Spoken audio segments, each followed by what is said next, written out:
Bien-aimés dans le Seigneur, bonjour, shalom peuple de Dieu, partout où vous êtes, à quel moment, je ne sais pas que vous allez suivre ces moments, cette émission, Mbo Tenabino Bandeko Batalia, Eder TV, Balandia Alpha, l'Omega, Tozawana. Oui, on est toujours là avec vous. Aujourd'hui, nous allons partager avec vous un moment très agréable, un moment important. Là, dans la présence de notre Dieu, nous allons parler avec vous, chers téléspectateurs, de la prière. Alors, nous allons savoir avec le pasteur Fortine, qui est notre invité. Bonjour, papa. Bonjour. Oui, pasteur Fortine, aujourd'hui, il n'est pas avec nous pour les amis de Job. Mais aujourd'hui, nous allons aborder avec le pasteur Fortine la prière. Nous allons parler vraiment de la prière parce que c'est très important. C'est vrai que nous passons des moments très difficiles. Il faut qu'on en parle. Parce que des fois, les gens trouvent que c'est de trop. On passe par la pandémie, on va à la pandémie, on en a marre, on n'en parle que ça. On est obligé parce que c'est cette situation actuelle. Donc même si on n'en parle pas ici sur le plateau des Alpha Omega, à la télé ou dans notre vie de tous les jours, nous faisons face à cela et c'est important. Maintenant, nous en tant qu'enfants de Dieu, qu'est-ce que cela représente pour nous ces moments?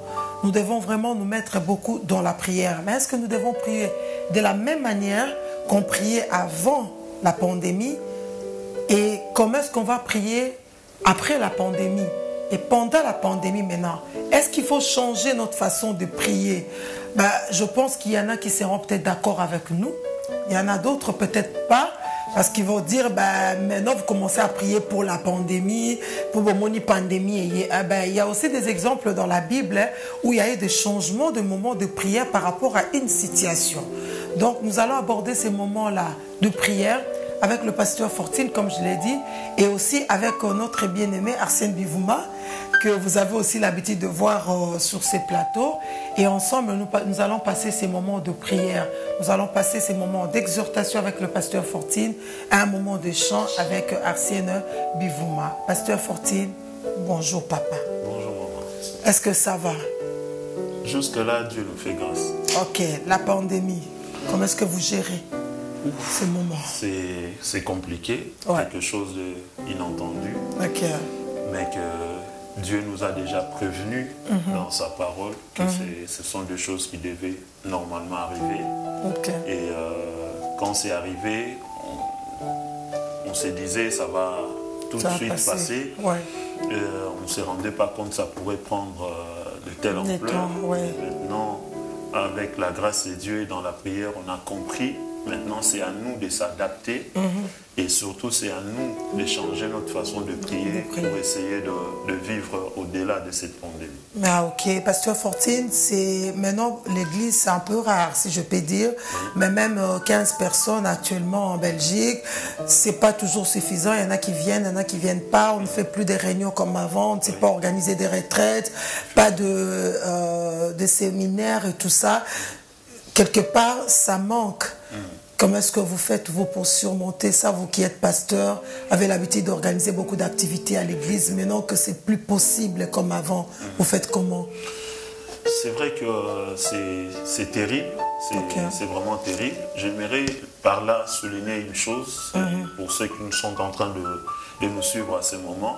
J'ai béni le Seigneur pour cette occasion et pour cette initiative parce que je pense que ça vaut la peine de parler de certaines choses où on ne comprend pas en tant que chrétien.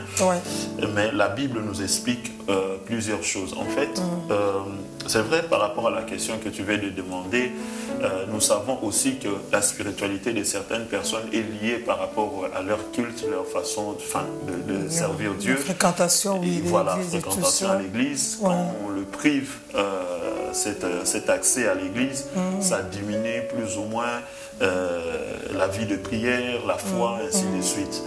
Mais là, je vais souligner simplement que si peut-être nos bien-aimés ne savent pas, nous sommes en train de passer dans un temps de persécution, si on ne savait pas. Mais la persécution a changé de forme. Ce n'est plus la persécution physique comme nos aînés ont connu dans l'église primitive. C'était physique, on les tapait, on les tabassait, on tuait, on mettait à mort le chrétien. Mais maintenant, c'est vraiment la persécution qu'on appelle psychique, mentale.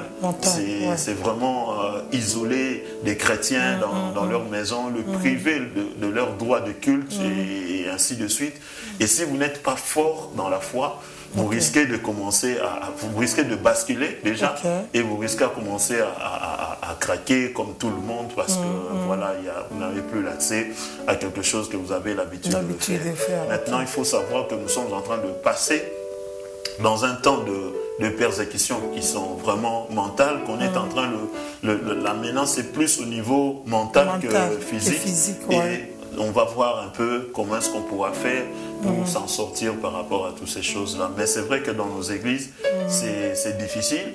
J'ai croisé certaines personnes qui m'ont dit, moi personnellement, l'église ne me manque pas. Ce sont des gens qui me disent que l'église ne leur manque pas parce que pour eux, ils ont l'occasion de tout ce qu'on a entendu à l'église. Maintenant, c'est le temps de prêcher, de parler aux autres. Mais je lui ai dit, c'est vrai, ce que vous dites, c'est vraiment un aspect important. Mais aussi, c'est que vous oubliez que l'église continue à payer les loyers. L'église continue à fonctionner quand même que vous ne venez pas d'une manière ou d'une autre. Et qu'est-ce que vous faites par rapport à ça? Mais là, la personne était surprise que l'église continue à fonctionner. Donc l'église, c'est vraiment toute une organisation, c'est l'ensemble de tout. Et en tant que chrétiens, nous devons tout faire pour préserver l'église. Et voilà. Ah ok, ça va. Pasteur Fortu, je ne vais pas vous prendre beaucoup du temps. Merci. Je suis impatient, moi comme moi et nos chers téléspectateurs, d'écouter ce que vous nous avez amené aujourd'hui dans ces grands thèmes, la prière. Oui. Donc on vous écoute. Donc comme vous l'avez dit tout à l'heure, on va directement enchaîner et je m'irai aussi à l'issue parce que quand on parle de la prière, il faut prier. On ne peut pas parler de la prière sans prière, ça ne fonctionne pas. C'est pourquoi il y a beaucoup de personnes qui disent ben, moi je n'arrive pas à prier parce que tout de suite quand tu penses à la prière, directement tu dois prier. Donc la prière, c'est vrai qu'on peut avoir le temps pour aller prier, se réveiller à 3 h du matin, ainsi de suite.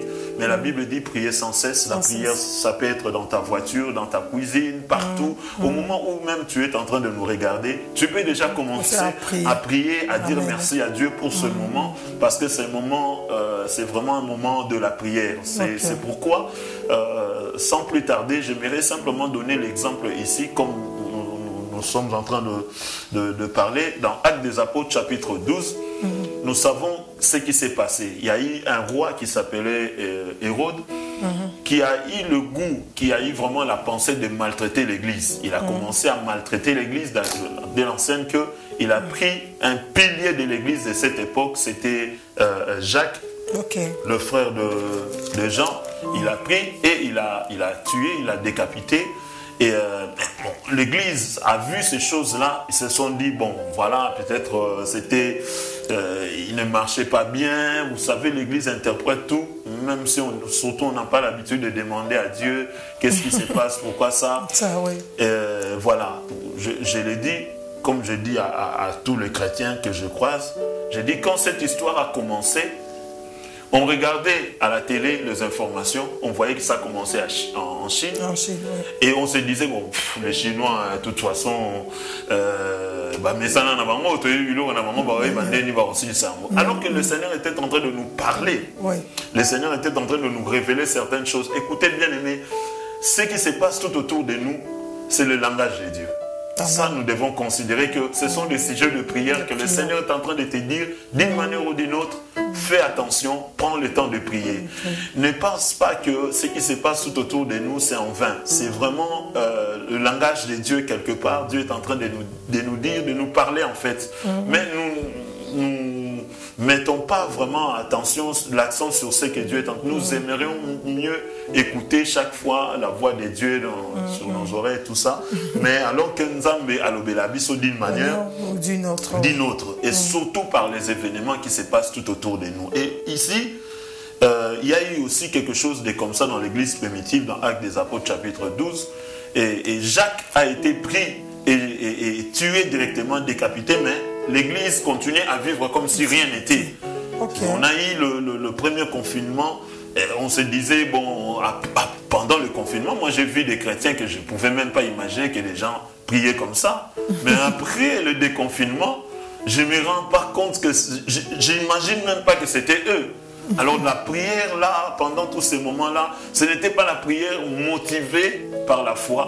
C'était la prière motivée par la peur. Ouais. Vous voyez? Donc c'était la peur. Alors que ce qui est vraiment interdit dans la parole de Dieu, ce n'est pas la peur qui doit être la moteur de la prière, c'est plutôt la foi. Et la foi, ce n'est pas quelque chose qui est lié au résultat. Donc ce n'est pas parce qu'aujourd'hui ça va mieux, je vois le résultat, je commence à dire oui, merci Seigneur, en tout cas je t'aime, colonne aligné, tout ça. Et quand demain ça ne va pas, qu'est-ce que tu vas dire? Donc la foi n'est pas quelque chose qui est lié. La foi, la seule chose qui est liée à notre foi, c'est seulement notre attachement avec le Seigneur. Peu importe ce qui va se passer, même si je ne reçois pas le résultat que j'attendais aujourd'hui, ma foi doit continuer à être toujours au même niveau. Ça, c'est ce qui est important. Et par là, si nous arrivons à penser comme ça, à vivre comme ça, et notre vie de prière ne pourra pas descendre, peu importe les temps que nous sommes en train de passer. Alors, l'église primitive était un peu en distraction, et puis le roi Hérode a pris Jacques, l'a tué, et ensuite, parce qu'il a senti qu'il n'avait pas de menaces, il n'y avait pas d'attaque, il n'y avait pas de prière, il a pris le goût pour prendre encore Pierre, il a pris Pierre, dans l'intention de le faire mourir. Quand l'église a vu que c'était Pierre, la Bible dit, l'église a dit, mais ça devient sérieux, ça ne peut pas commencer à être une habitude. Donc cette chose ne peut pas commencer une habitude si réellement on n'avait pas prié par peur, si on avait vraiment prié par la foi. Donc cela est très important. Donc la première des choses, si on est en intimité avec le Seigneur, donc notre prière doit être motivée par la foi et non par la peur, non par l'intimidation, non par certaines choses que nous voyons tout autour de nous. Donc ici, lorsqu'ils ont pris conscience, le verset 4, le verset 5, la Bible dit que Pierre était jeté en prison et là l'église s'est mise à prier. Là l'église a pris conscience, l'église s'est mise maintenant à prier, à intercéder. L'église s'est élevée et l'église a commencé à prier. Lorsque l'église a commencé à prier, c'est à ce moment-là que Dieu a envoyé son ange pour aller libérer Pierre qui était en prison. Et c'est à cause de cela que j'aimerais vraiment baser un peu mon exhortation sur ça. J'aimerais simplement dire à quelqu'un que je n'aimerais pas que nous puissions prier parce que nous avons la peur, parce qu'ainsi de suite. Ce sont des choses que Dieu a déjà parlé dans sa parole. Mais j'aimerais que nous puissions plutôt prier pour que notre foi reste intacte par rapport à ce qui se passe tout autour. Parce qu'il y aura encore des choses qui vont venir. Après ces pandémies, il y aura plusieurs morts. C'est vrai qu'il y aura beaucoup de morts, surtout cette année et dans les années à venir. Et il y a un grand tsunami qui arrive, ça sera la dépression et le problème économique, le problème financier. Ça va vraiment arriver, c'est tout près de nous, c'est vraiment tout près. Alors, ce qu'il faut faire, c'est les enfants de Dieu doivent vraiment garder la foi. Et il faut parce que la prière de juste, la prière de la foi, la Bible dit sauvera les malades. La prière de juste a une grande efficacité. Donc cela est très important. Alors ce que nous allons faire aujourd'hui, je vais proposer 2 ou 3 sujets de prière. Qui va nous aider à prier, mais à voir comment est-ce que nous devons prier aussi pendant ces temps de pandémie. Est-ce que nous devons continuer à prier comme si rien n'était, comme l'église primitive a fait, ou nous devons changer notre façon de prier. Et là, d'emblée, je donne un exemple de la femme qui avait perdu son mari dans le livre de 2 Rois, chapitre 5, et chapitre 4, excusez-moi. La Bible dit que cette femme, quand il a perdu son mari, normalement, c'est une veuve, il devait rester calme avec ses enfants. Mais une chose, son mari servait Dieu, il craignait Dieu, mais son mari, après sa mort, il avait laissé les dettes. Et le créancier n'a pas regardé la douleur de cette femme. Le créancier est venu pour réclamer sa dette, pour réclamer son argent. En Israël, à cette époque-là, si on prend quelqu'un pour qu'il devienne un esclave, c'est que la dette doit être vraiment énorme. Mais le créancier ici d'emblée, il ne réclame pas seulement une personne, un enfant, il réclame tous les 2 enfants. Donc la dette était tellement colossal que la femme ne pouvait pas s'en sortir. Alors qu'est-ce qu'elle a fait? Elle est allée crier vers l'homme des dieux. L'homme des dieux ici représente le Seigneur, représente Dieu. C'est ce que nous allons faire. Ce créancier est en train de menacer, au lieu de prendre un enfant, mais il veut prendre les 2 enfants. C'est très important. Et qu'est-ce que ça signifie à nos jours, les 2 enfants? Ça représente simplement, vous voyez, quand Christ disait en vérité, je vous l'ai dit, ce n'est pas le problème parce qu'il insistait sur la vérité, non. Il disait parce que ce qui est lié ici-bas est lié aussi. Voilà, donc le 2 vérités est lié directement. Donc ce que nous acceptons ici, même le ciel est d'accord avec ça. Donc quand ces créanciers venaient menacer cette femme pour arrêter ses 2 enfants, cela veut dire qu'il ne voulait pas seulement arrêter au niveau physique, il voulait aussi même le niveau spirituel, que cela affecte cette femme. Donc ce qu'on est en train de voir aujourd'hui, le combat qu'on est en train de voir aujourd'hui, ce n'est pas un combat simplement physique, mais ça affecte aussi la foi, ça affecte aussi la spiritualité. C'est ce que nous allons prier ce soir. Nous allons demander à Dieu que le créancier ne touche pas nos enfants, ne touche pas notre spiritualité, ne touche pas le physique et tout ce qui est tout autour de notre physique, nos maisons, nos familles,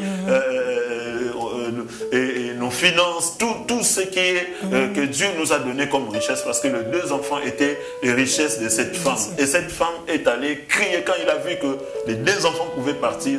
Elle est allée crier auprès de l'homme de Dieu. Nous allons crier aussi ce soir, pendant que nous allons nous faire accompagner, méditer cette parole, et nous allons prier pour que ces pandémies n'affectent pas notre foi, n'affectent pas, ne touchent pas notre vie.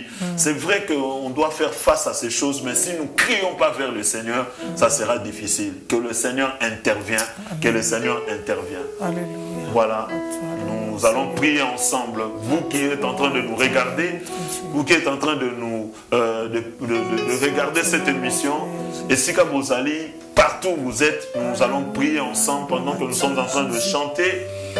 Et après cette chanson, nous allons demander la faveur de Dieu, la protection de l'intervention de la main de Dieu dans nos familles et dans nos vies. Alléluia. Alléluia. Gloire à toi, Seigneur. Gloire à toi, Jésus. Merci pour ton amour. Seigneur, que ces moments te donnent gloire, Dieu.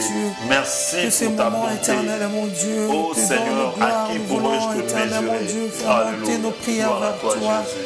Toi qui es le ciel, notre Dieu, alléluia. Ah, la Bible dit, Seigneur, que nous devons crier à toi. Voilà pourquoi, éternel, mon Dieu, nous venons crier à toi. Rien encore à toi, Seigneur. Rien qu'à toi, éternel, mon Dieu. Rien que toi, Seigneur, notre seul espoir, alléluia. C'est auprès de toi, mon Dieu, que nous venons encore ce soir. Auprès de toi, alléluia. Zamba bolingo liboso na yonde Yesu. Toye kosopa mitema na biso, alléluia. Car tu es la solution à tout, éternel. La Bible dit quelqu'un est dans la souffrance qui prie. Seigneur, oui, cette pandémie, alléluia, est devant nous, éternel, mon Dieu. Il n'y a personne qui échappe parce que c'est déjà là. Tout ce que nous pouvons faire, éternel, mon Dieu, c'est nous confier à toi. Comme nous voulons l'écouter, Seigneur, dans la bouche de ton serviteur, que nous devons prier, que nous devons avoir la foi. Non pas, éternel, par rapport à ce que nous voyons, mais te faire confiance. Alléluia. Comme un éternel. Tu ne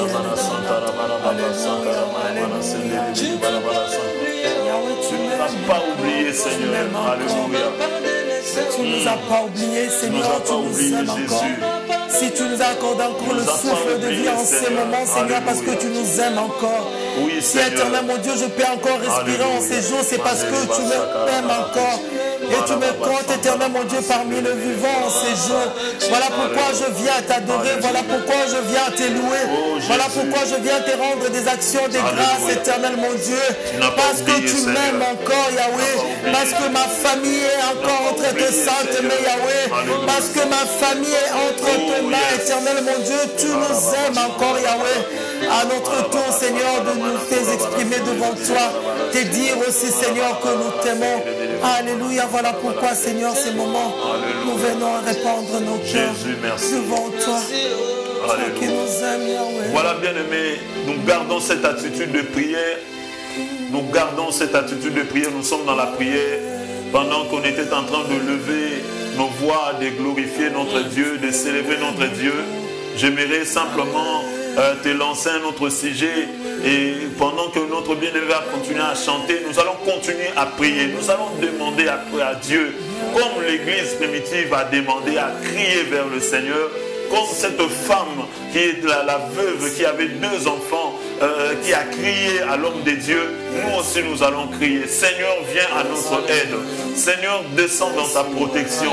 La Bible dit, si l'Éternel Dieu ne protège pas, ceux qui protègent enfin. Nous allons implorer la protection de Dieu sur nos familles. La Bible dit, lorsque la peste et l'épidémie frappera le pays, vos maisons seront protégées par l'Éternel. Nous allons dire à Dieu, protège nos vies, protège nos enfants, protège nos églises, protège nos frères et nos sœurs qui travaillent dans le milieu hospitalier. Que le Seigneur intervienne dans nos vies, que le Seigneur intervienne dans nos familles. Nous prions au nom de Jésus. Seigneur, je viens t'abandonner, éternel mon Dieu, ma famille. Je viens, éternel mon Dieu, abandonner, éternel mon Dieu. Tous ces éternel mon Dieu, en ces moments, sont dans le lit des hôpitaux. Yahweh la Bolingo. La Bible me dit que si l'Éternel me garde, celui qui garde, garde en vain. Si l'Éternel me veille, celui qui veille, veille en vain. Je viens implorer, éternel mon Dieu, ta grâce. Je viens implorer, éternel mon Dieu, ta présence, oh Dieu, dans le milieu hospitalier, éternel mon Dieu, auprès, éternel, de toutes les personnes médicales, auprès, éternel mon Dieu, de tous les médecins, Yahweh. L'intelligence ne vient que de toi, Yahweh. Les médecins sont limités, Seigneur. Je sais qu'il n'y a que toi qui n'est pas limité. C'est toi qui connais le vrai médicament qu'il faut donner à chacun, éternel. Oui, la science n'est pas au-delà, éternel, de la connaissance de toi, Jésus. Tu es au-delà de tout, Seigneur. Voilà pourquoi nous t'implorons. Voilà pourquoi nous t'invoquons, Seigneur. Voilà pourquoi nous avons besoin de toi. Ta présence, alléluia. Ta présence, alléluia. Ta présence, Yahweh, nous implorons ta présence, alléluia. Ton amour, Yahweh, nous implorons ton amour, alléluia, Seigneur. Dans nos vies, Yahweh, dans nos églises, Seigneur, nous implorons ta présence, alléluia. Et Jésus, nous avons besoin de toi, Seigneur, nous avons besoin de toi. Nos cœurs ont besoin de toi, Seigneur, nos vies ont besoin de toi. Seigneur, nous avons besoin de toi, nous avons soif de ta présence. Nous ne pourrons pas, éternel mon Dieu, affronter toute cette situation sans toi. Nous avons besoin de toi, Seigneur, chacun dans son domaine. Nous avons besoin de toi, Jésus, nous avons besoin de toi. Alléluia. Bien-aimés, nous allons continuer dans ce moment de prière, mais simplement quelque chose de très important. L'homme de Dieu est mort et derrière lui, il a laissé des dettes. Et bien aimé dans le Seigneur, la femme est tellement restée pauvre. Et ce qui était plus important pour cette femme, c'était ses 2 enfants. Amen. Et la Bible dit, le créancier n'a pas regardé la mort de cet homme, lui il regardait que sur sa dette. Mais la Bible dit, le créancier menaçait tellement que la menace était tellement grande que cette femme n'a pas pu rester assise. Elle s'est élevée, elle a commencé à crier pour aller chercher la solution. Bien-aimé, j'aimerais que tu t'élèves pour chercher la solution. Et la solution se trouve auprès du Seigneur. L'église primitive a prié. Au début, ils ont vu comment est-ce que le diable et le roi Hérode a tué Jacques.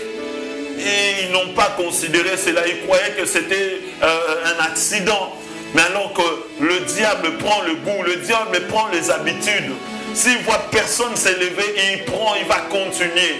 J'aimerais que chacun de nous puisse arrêter le manigance du diable, les habitudes qui commencent à s'installer dans ta vie.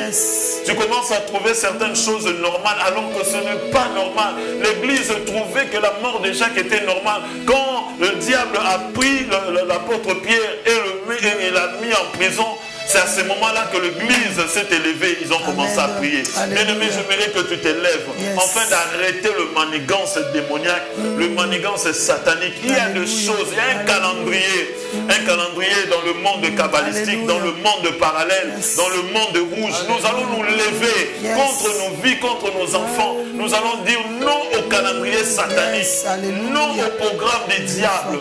Nous avons été, nous sommes le produit de la croix. Nous ne sommes pas là pour accepter tout ce que le malin peut nous dire. Nous sommes là pour se lever et se battre. Bien-aimés, nous allons dire à Dieu, tu nous as donné le pouvoir et l'autorité. Nous allons menacer, nous allons détruire le plan de l'ennemi contre nos vies. Je me lève, alléluia.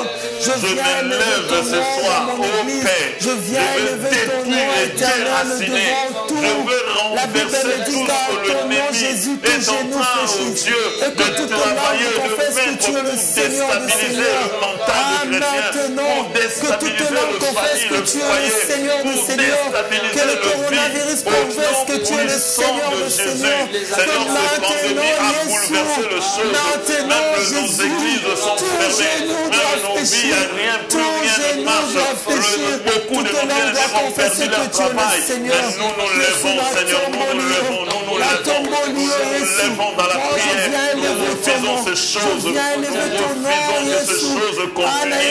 Nous refusons, nous arrêtons ces choses dans le nom de Jésus. Père éternel, nous ne voulons pas que le diable puisse avoir le goût, puisse avoir les habitudes de continuer à faire le mal, de continuer à détruire. Père, nous nous levons au nom puissant de Jésus. Dans le nom de Jésus, Seigneur, que les choses soient transformées, que les choses changent, Jésus, je lève ton nom. Jésus, je lève ton nom. Jésus, je lève ton nom. Alléluia. Nous allons laisser un temps, nous allons adorer, nous allons chanter ensemble. Et ensuite, nous allons conclure par ces sujets importants que j'aimerais que nous puissions prier nous tous. Mais nous laissons ce temps d'adoration pour que l'Esprit de Dieu te touche encore davantage, l'Esprit de Dieu t'inspire encore davantage, parce que c'est un moment de prière, c'est un moment d'intercession, c'est un moment où nous voulons toucher le ciel, où nous voulons que les choses changent dans notre vie et dans notre environnement au nom de Jésus. Alléluia. Nous allons chanter ensemble, bien-aimés, et nous allons glorifier notre Dieu. Alléluia. Alléluia. Merci Seigneur. Le lion de la t'adore, Jésus, Alléluia. Je viens t'adorer, Jésus, avec nos bien-aimés qui sont en train de regarder, Seigneur.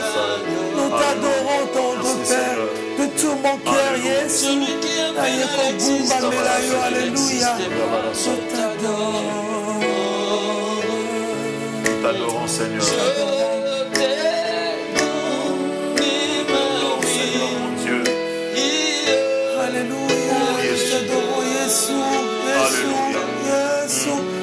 Mon âme t'adore, mon cœur t'adore. Mon âme bénit l'Éternel.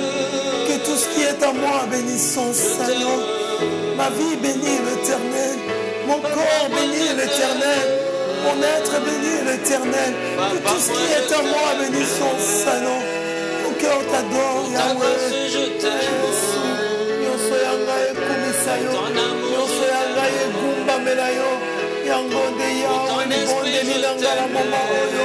Seigneur, je viens t'adorer. Tout ce que tu fais pour moi. Alléluia.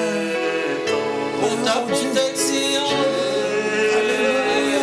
Je t'aime, mon Dieu, je t'aime. Je t'aime, Jésus. Je t'aime, alléluia. Je t'aime tant. Pour tout ce que tu fais pour moi. Pour ta grâce.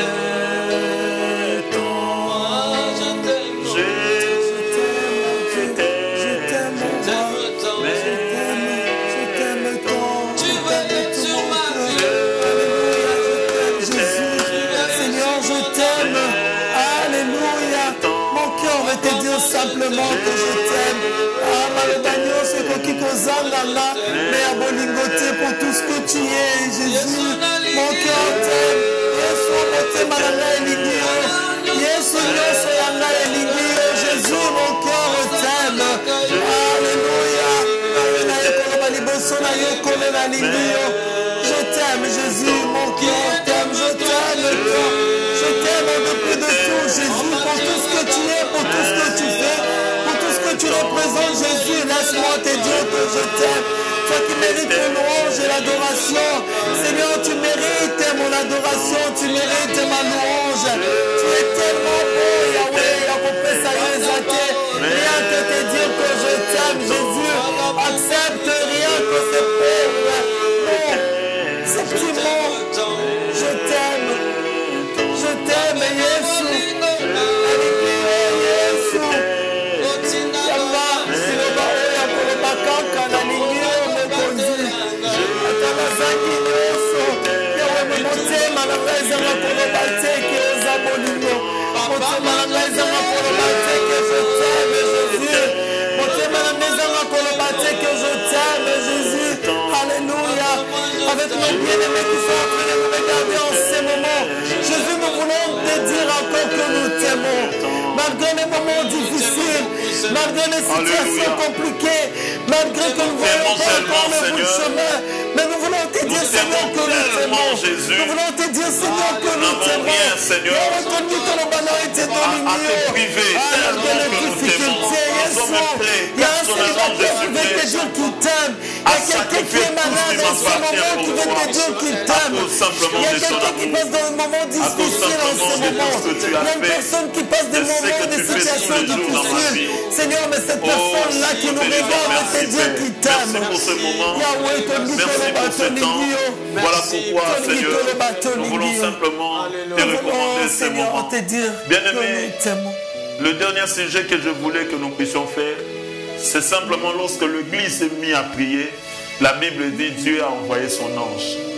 Dieu a fait descendre la gloire dans la prison, là où personne ne pouvait imaginer, parce que Pierre, il était entouré par des soldats. Alléluia. Et personne ne pouvait imaginer que Dieu pouvait envoyer l'ange pour le faire sortir de la prison. L'ange a simplement rappelé Pierre, prends ton manteau, tes chaussures, ta ceinture, prends tout ce qui t'appartient, ne laisse rien et suis-moi. Je suis en train de dire à quelqu'un, peu importe le confinement, peu importe ce qui se passe, le Seigneur est en train de te dire, récupère tout ce qui t'appartient. Récupère tout ce qui t'appartient, prends tes affaires, prends tout ce qui t'appartient, rien ne restera dans la prison. Prends ta veste, prends tes chaussures, prends ta ceinture, prends tout ce qu'il faut et commence à suivre simplement les instructions, commence à suivre simplement celui qui est devant. Bien-aimés, nous ne tâtonnons pas, nous suivons quelqu'un. Il nous a dit, lève-toi et suis-moi. Nous suivons quelqu'un, il s'appelle Jésus-Christ de Nazareth. Dans ce moment difficile, nous savons déjà là où nous allons parce que nous avons quelqu'un qui est devant nous. Voilà pourquoi, bien-aimés, quand l'Église a commencé à prier, la Bible dit que Dieu a visité Pierre dans la prison. Je mérite que tu puisses prier en demandant à Dieu que ta lumière entre dans ma vie. C'est vrai que nous passons des moments sombres. Dans la prison, c'était sombre, c'était difficile. Que ta lumière entre dans ma famille. Que ta lumière entre dans mes projets. Que ta lumière entre dans mes activités. Que la lumière de Dieu pénètre dans ma vie. Si ma vie n'était plus éclairée, s'il y avait l'obscurité tout autour de ma famille, que la lumière de Dieu entre. Est-ce que tu peux faire cette prière? Nous sommes arrivés à la fin. Seigneur, nous demandons que la lumière de Dieu entre dans ma vie. Que la lumière, Seigneur, pénètre dans ma vie. Car lorsque toi tu éclaires la vie d'une personne, oh Dieu, même l'obscurité le plus noir ne peut plus, alléluia, nous retenir dans la prison. Seigneur, je prie pour que ma famille, oh Dieu, puisse voir ta lumière. Je prie, Seigneur, pour que mes projets puissent voir ta lumière. Je prie pour que l'Église, alléluia, dans son entièreté puisse voir la lumière de Dieu. Seigneur, je prie pour que ma soeur, mon frère qui me regarde, qui me regardera, puisse vivre la lumière de Dieu. Que la lumière de l'Éternel éclaire nos vies pendant ces temps difficiles et compliqués. Nous voulons, Seigneur, que ta lumière, nous voulons que la lumière de Dieu ceux qui ne voient plus le bout du chemin. C'est là qui ont perdu leur travail. C'est là qui ont eu des problèmes de santé. Les étudiants qui sont en train d'étudier dans des situations difficiles. Nos enfants éternels et mon Dieu, qui vont à l'école éternelle et mon Dieu, par moment, ils restent à la maison. C'est très compliqué, très difficile. Mais toi, éternel, toi qui as apporté la lumière dans ce monde, tu es capable, Seigneur, d'apporter la lumière pour que, Seigneur, nous soyons éclairés et voir le chemin avec toi. Que toute la gloire revienne à toi. Au nom de Jésus, j'ai la foi que la lumière de Dieu est en train de pénétrer la vie de tout un chacun de nous. Amen. Et j'ai la foi que le Seigneur est en train d'éclairer nos familles. Désormais, nous ne vivons plus dans le sombre, dans l'obscurité de ce monde de la pandémie. Mais nous allons voir et nous vivrons, Seigneur, dans ta lumière. Alléluia. Merci dans le nom de Jésus. Ainsi je priais. Amen. Amen. Voilà. Merci beaucoup, Pasteur Fortine, pour ces moments de prière très importants. Comme on a dit au début, nous sommes dans la pandémie. Il y en a qui disent, comment ça me la mingi pour la pandémie? Nous venons de voir que c'est biblique. Donc, prière, il faut matin. Pas problème, ils ont matin, prière, ils ont matin. Ça ne doit pas être le contraire. Pas problème, ils ont matin, prière, ils ont kita. Non. Plus tu es dans des difficultés, plus tu te retrouves dans des situations difficiles, plus tu t'approches encore de ces grands dieux-là. La Bible dit, Dieu dit lui-même, mettez-moi de la sorte en épreuve et vous verrez. Tu souffres, mais tu dis, Seigneur, je m'accroche encore à toi. Contrairement à ce que nous voyons dans le monde, plus tu souffres, tu recules, tu abandonnes, Dieu n'existe pas. Mais nous, nous devons encore forcer. C'est là que nous avons dit, souffrance est belle, mais moi, nous allons continuer au Sambila. Moi, nous allons continuer au Linganga. En tout cas, c'est très important, Pasteur Fortine, que le Seigneur vous bénisse. On reviendra encore la prochaine fois pour les moments de prière et on sera toujours avec notre bien-aimé Arsène Bebouma pour nous conduire dans ces moments. Je ne sais pas si vous avez quelque chose à rajouter à la fin pour terminer. Je dis merci à toute l'équipe. Merci à Maman Aline, merci à mon frère Arsène et à toute l'équipe des techniques derrière. Et merci aussi à mon pasteur, pasteur Pajou. Et merci à mon frère, mon confrère, pasteur Willy et tous les autres. Donc que le Seigneur vous bénisse tous et à bientôt. À bientôt. Merci à toi, Roberto Flavio.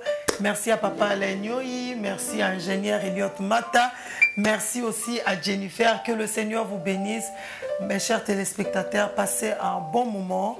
Revoyez encore ces moments de prière. Je suis sûr qu'il y a une personne qui sera bénie. Que le Seigneur vous bénisse. Au revoir et à la prochaine.